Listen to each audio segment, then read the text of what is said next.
A woman stands on a quiet street in the rain, under an umbrella, standing before the burnt-out ruins that were once, judging by the sign out front, the Silver Star Music Store. The building so badly burned that it has collapsed in on itself, almost forming a sinkhole here at the edge of the city, with the water pouring down and into it. Distantly, there are the sounds of people in the surrounding buildings, talking, song. A small tavern that caters to dock workers down the street from here.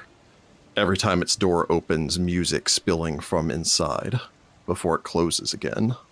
Rachel, would you like to describe this character? Yes. Vittoria stands tall looking at the ruined building. She has a slender frame. She also stands at about 5'8", 5'9", depending on whether or not she's wearing her boots.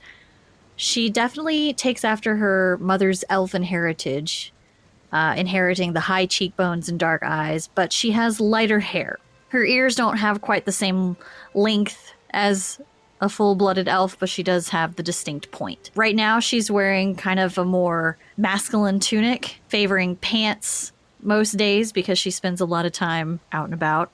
She is impeccably dressed, however.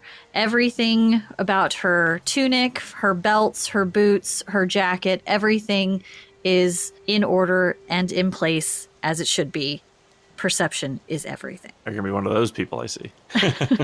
Very well. So I believe she's standing there, balancing the umbrella with the crook of her elbow so she can hold a book with one hand, writing in it with her quill with the other. Yes. Vittoria, you look down at your notes. You look back towards the building. You jot down on the opposite page a number of questions. Usually just one word. Viticora Serenre? Silver Star. Shinsen.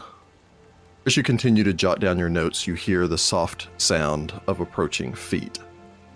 And looking over your shoulder, you see two Datari making their rounds, looking miserably soaked in the rain.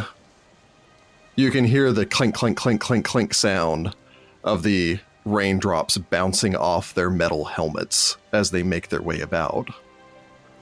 One guard looks over, sees you, holds up a hand in acknowledgement as he makes his way forward, a guard that you know, Morgar Menthai.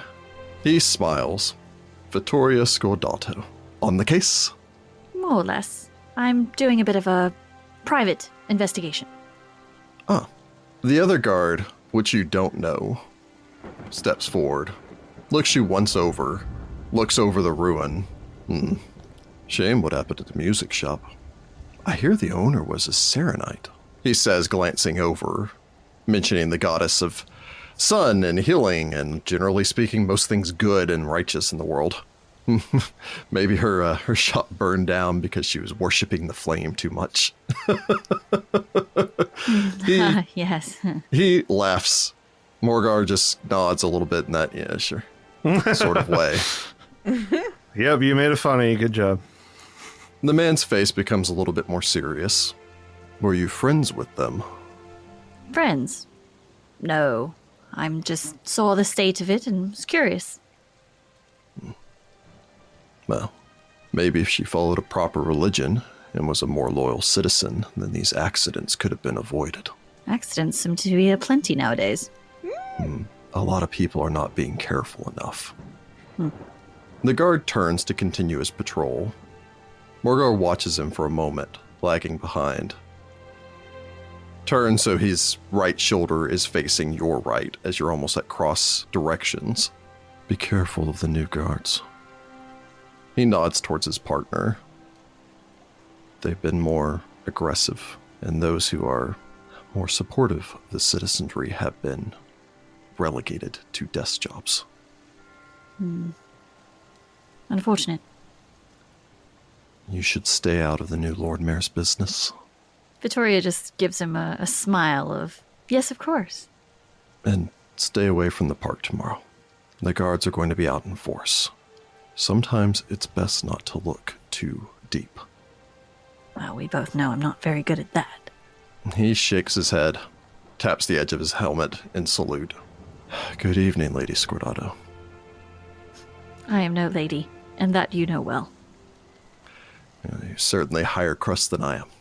You're a crusty He- loaf. Not upper What a crust, just strange higher thing to crust. say. Sorry, too much Great British Bake Off. Well, she's not upper crust, but No soggy bottoms. no soggy bottoms. But you look back towards the burned out ruins. In the distance, off towards your right, you can see the dome of the Opera Theater, where you know that the new Lord, Barzillai Thrune, is now staying. Maybe it's the Lord Mayor who should have stayed out of our business. Feisty Rachie. We're going to have feisty Rachie, feisty Heather. Lots of feistiness. There's a pill of thunder, and all of you rest up for the evening.